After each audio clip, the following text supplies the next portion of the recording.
Hey, it's Jason. I'm Jam. And we are back. I know it's been a while, and I know with that last one, you guys were like, wait, goodbye forever? No, we're back, and better than ever.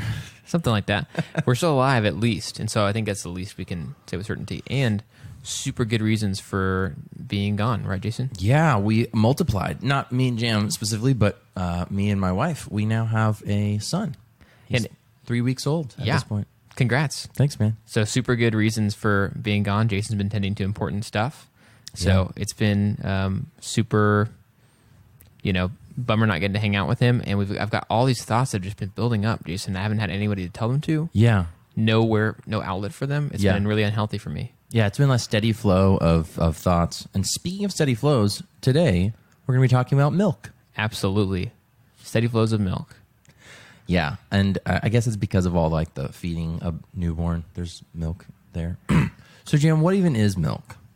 That's such a good question. I've thought about this, and here's what I think the real true definition of milk could be something like. Hit me up. So mammals have it, right? Mm-hmm. Only mammals. So it is a nutritious, purely functional asset that mammals have for the nurturing of young ones. Sure. So, like, to simplify that even further, it'd be like liquid food for babies. Yeah. Any babies that have hair? Yeah. Mammals. If you want to get it simpler. For baby mammals. Liquid food for baby mammals. There you go. That's milk. I remember growing up, whenever we would ask questions like, wait, what is and is not a mammal? Like kind of trying to get really specific parameters so that it was easy to categorize. Mm-hmm. And I remember a teacher was like, yeah, mammals have hair. So if it doesn't have hair, it's probably not a mammal. Right. And it's like, oh, wow. So then you get into crazy things like whales and stuff. And 4 legs too, right? No, because whales and dolphins are mammals. Oh. Yeah. Like breathe air. Yeah. Okay. That's it. Yeah. Yep. Never mind. It's kind of interesting. So, but I mean, they have dorsal fins and then they have their tail, which is just kidding. Okay. But they don't have gills. So this is true. Crazy. So mammals, for the most part, have milk. I bet there's exceptions, but do whales have milk? I hope so. Because otherwise that defeats the whole definition. Yeah. Also, live birth. You don't have eggs. Oh, okay. You don't hatch. You don't have an egg that then hatches later on. You birth a thing as it is live. Wow. And that concludes this sub-segment, Mammals for Your Life. Mm-hmm. So milk is this liquid food thing. Yeah. And yeah, what did you guys do in your house growing up with milk? What was your relationship to milk? Totally. So milk, super cornerstone, foundational element of the child. We drank milk all the time, especially at the time it was the whole deal about it making you stronger was a big thing. And got milk was a thing, but we had it with cereal. Yeah. We had it with oatmeal. We didn't do the water and oatmeal. We did milk and oatmeal. Mm-hmm. It's better. We had milk every single day. Wow. Cow milk. Well, so it was part of your diet, don't forget to drink your milk. Yes. Yeah. Oh, okay. And that was a lot. That phrase and that idea was alive and well when I was a kid. I'm sure it was the same for you. I think so too. Yeah. We didn't drink real milk and cow's milk. We didn't drink cow's milk. Way. Yeah. So so you're a kid, yeah. So obviously, I remember. I think it was breast milk fed when I was first born. So that was my first introduction to milk. And then somewhere along the way, my family decided to go the non-dairy route. I don't know whether it was because we had some sort of, sensitivity to lactose or something. I don't really know, but mom made that decision. So we grew up with the other milks: rice milk, soy milk, almond milk. So the thing that's becoming a big deal now, only in the past few years. Yeah, you guys were way ahead of the curve. You guys were going alternative milk back in the 90s. You guys were going punk rock milk early. Yeah, there really weren't I don't think almond milk was a thing in at least earlier years. But I think soy milk and middle school is when almond milk kind of came out and it was a big deal. But soy milk and rice milk were when they discovered it. When they discovered that almonds have milk too. We also tried goat's milk at one point. Yeah. So yeah, goat's milk. Yeah, goat's milk's interesting. It's kind of a little bit thicker, creamier. Also, that's super common though. I mean, not everybody uses it, but around the world, very much around the world, and even in the U.S., if people if the main livestock they have is goats, I mean, it's no different. They're just oh yeah, goat milk, goat cheese, goat everything. It just becomes their version, and they make as much as they can out of it. So which totally makes sense. Yeah, it's pretty fascinating. Dude. And so, yeah, there's a lot of different kinds of milk nowadays. And it's interesting. It's like almonds and oats aren't mammals, but somehow they've been able to milk them. Yeah, it's crazy. And at first I was kind of like, to be honest with you, a little bit worried about the milk environment, the milk fabric of our country changing because of all the things that we're told when we're kids. And I'm not saying that those are all 100% untrue. I actually don't really care that much. I don't do a lot of research on it.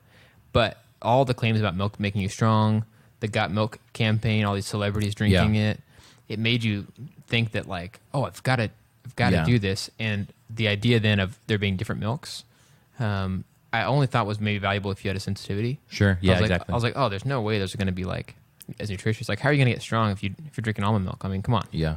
You know? Yeah, it's pretty interesting. Like almonds aren't very strong. Cows are strong. Yeah. So if I drink cow milk, I'll be as strong as a cow. Almonds aren't very strong.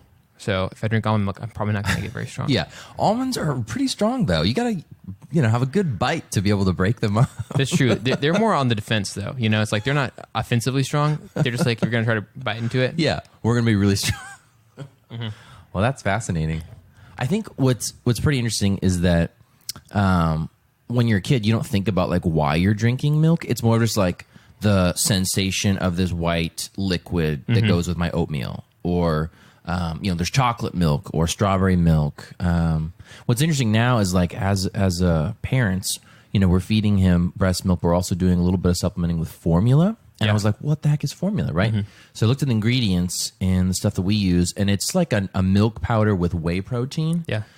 So it's just really interesting how it's like, I wonder if other milks are like intentionally nutritious, or like what the purpose of those milks is. Like, are they, is milk good for protein? Is it good for like, what's the point, And I'm not a scientist, so I'm not going to be able to speak into that, but it is interesting to learn about like, oh, okay, this is trying to replicate human stuff. Or it's way interesting for sure.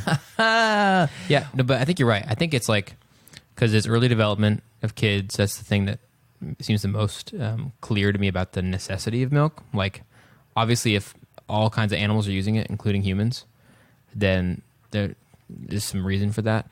So I feel like it's front loading with nutrients, not just like nutrients for nutrients' sake, but like a lot of things you need early on. Like this, like we all have to watch the amount of protein and stuff we take on, and fat and sugars and stuff like that.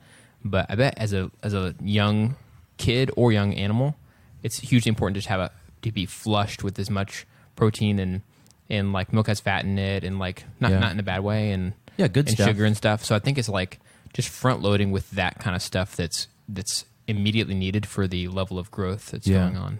What's fascinating is that because most mammals, or mammals in general, because we don't know the specifics, give milk to their newborns, there's something about it that goat's milk is like perfect for baby goats, and like cow's milk is perfect for baby cows. Right. And even with humans, breast milk is perfectly good for a human. Yeah. So it's interesting. I was like, where did they come along the way to be like, oh, we should try this other mammal's milk? I know. It's like, I wondered about who that. Who thought of that? Yeah. And how did they think that there was going to be like nutritious benefit to it? Like, maybe they were just thirsty and like, the nearest creek with running water is 3 miles. I'm so thirsty. But this white liquid from this cow I just milked seems to... Yeah, and that's like a good reason for a lot of things. Like before you had really good sources of water, I'm guessing like that's one of the reasons they say like people drank wine and other related alcoholic drinks whenever back in the old days so much more, is because it was actually cleaner to drink. Yeah. So like I wonder if it's something similar to about milk. Not necessarily that it was like way cleaner, but it could have been a little bit, and it's more reliable where it's like, okay, I'm not sure about this water, but this milk is something like they're all used to drinking it. Yeah. Probably whatever bacteria are present are their bodies are used to. So I bet it's like, okay, it kind of fills you up some, which is nice. Right. Yeah. And it's like a little bit less questionable than like water from some random stream. If you're like, man, I keep drinking from this stream and I keep getting sick, but I have this cow's milk. Yeah. Which reminds me, like the like newborns don't drink water. Like you don't feed them a bottle of milk and then give them a bottle of water.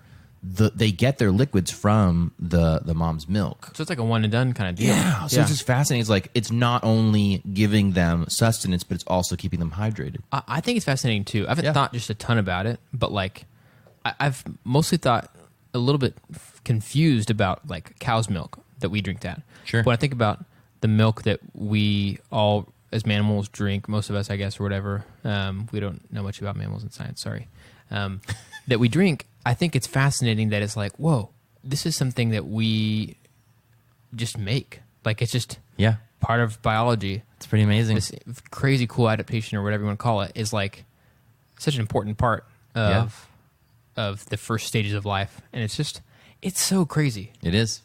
It's pretty amazing. So we obviously got pretty attached to it. And then now we have all kinds of milks throughout our entire lives. Like some people that even are like, oh yeah, I don't want to drink cow's milk because there's certain things that are not good about it or whatever. I can get calcium from other things, or maybe they're sensitive to lactose.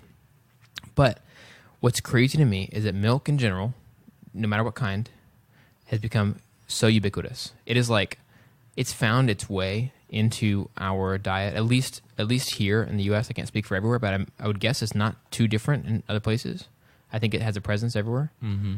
And even if we 20 years from now don't drink cow's milk at all, I would not at all be surprised that there's always some type of milk that's part of the American diet. Yeah. All right, here's a question. Isn't that not crazy? Yeah. Oh, yeah. It is crazy that there's so much milk everywhere. Like, it's in everything. I'm currently drinking milk tea, which actually just has a non-dairy creamer. I'm not sure what a non-dairy creamer is, but it's not dairy. So it's not really milk. All right, here's the question. This might throw a loop in everything. Yeah. Coconut milk. It's not a mammal. Well, yeah, but so is not almond and soy and all that stuff. Right, yeah. But like another thing I thought I was like... Yes, yeah. But it's super different. Have you had it? But here's the thing. Coconut milk is naturally a naturally occurring substance, whereas oat milk or rice milk, you actually have to not ferment it, but soak it in water. Right. So that's a little bit different. Coconut milk actually is naturally occurring. Yeah. So then it's also on mammals. True that. I don't know, man. But here's the thing. Do we just call it milk because it's white? Ooh. Are we just calling coconut milk because it's white? Because that's a good question. Coconuts are a fruit, right? Or are they a nut? I think they're actually a fruit. Answering that one. But here's what I'm about to go. I think we just call it coconut milk because it's white. Yeah, it's probably true. It's probably really like a nectar or whatever you call fruit juice or whatever. Or water, because there is, when like inside a coconut, you've got like the water and the creamy stuff. So I don't know. Yeah, I have a feeling you're right. I think it might be sort of a branding stuff where they're like, oh, this looks a little bit like milk. Oh, we should just call it coconut milk. Yeah, and that's the argument some people have, which I think is a little bit nuts. Some people have this argument about calling almond milk and soy milk milk. They think almond nectar sounds really cool. They think it shouldn't be called milk. But here's the thing. I think it's okay because here's what you're replacing. Yeah. It makes it clear to everybody that, like, okay, this is an alternative milk. Alternative milk. You can use it in a lot of the same places as milk. Alt milk. Throw it in your oatmeal, throw it in your cereal. But it is funny to me that people get so crazy protective about the word milk. I'm not trying to make anyone mad about they're a dairy farm or something, but it's just like we have a really good friend who has a lot of thoughts and opinions and experience about cows. So I'm not trying to knock that, but I just think it's kind of just to make it clear that, hey, this is another kind of milk. Just use this instead. Yep. If you start calling it other stuff like nectar, it's just going to get confusing. It's all about marketing, like the Got Milk slogan. So what's the verdict on milk and this wonderful world of milk that we live in? My verdict, I think, is that milk's not going anywhere. That's pretty good. Milk, any white liquid counts as milk. Ew. Even Elmer's glue. Ew. Yeah, Elmer's glue is so white. I know. I've heard they actually use that in some like ads for cereals. They'll use that. Yeah, because it looks better, honestly. Yeah, and it probably holds the cereal in place. Yeah. That's crazy. So thank you guys for listening.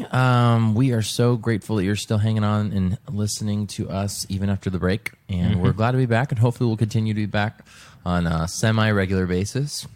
Keep your eyes out on our Facebook and Twitter for updates. And, well, thanks again for listening, and we will see you around the milk carton. I get it, Jason. You're trying to milk the ending here, and we should just cut it off. No need to draw it out. Wow. I'm not gonna be able to top that. Bye. Bye.